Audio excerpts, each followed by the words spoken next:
Miexi ġmielu x-xogħol fuq ir-restawr tal-passaġġ u l-arkata fiż-żona ta' maġemp il-Bażilika ta' San Pawl fir-Rabat li kien beda is-sena li għaddiet.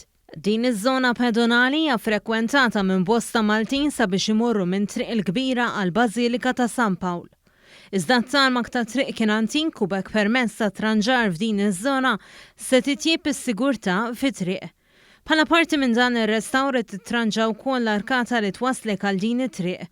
U f'kummenti ma' One News il-perint li ħadet ħsieb ir-restawr ta' din l-arkata sqarret li fil-passat din l-arkata kien sarilha xi xogħlijiet fejn partijiet minna flok baqgħu tal-ġebel kienu saru tal-konkos u bekk kienet saret ħsara fix-xibka. Iżiedet tispjegalna kif qed isir ix-xogħol ta' tisbieħ. Il-fażi kienet li jinħatt ix-xogħol eżistenti, tneħħa dak li kienu bil-ħsara u inħadmu l-arkipjan il-ġdid tal-ġebel fuq barra.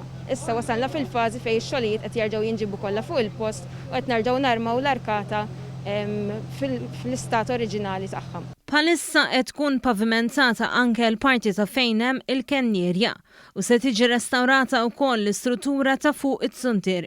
Fi żjara fuq il-post il-Ministru għall-Infrastruttura Ian Borsch sqar li l-Gvern permezz ta' dan il-proġett qed jagħti infrastruttura aħjar lil Maltin kollha li ta' sikwit jgħaddu minn din it-triq kif ukoll li-turisti li l-qudiem jiġu jżuru l-Grotta ta' San Pawl jew il-Katakombi. Sqar ukoll li f'din it-triq tħawlu 12 siġra ta' żebux li għandhom għexieren ta' snin.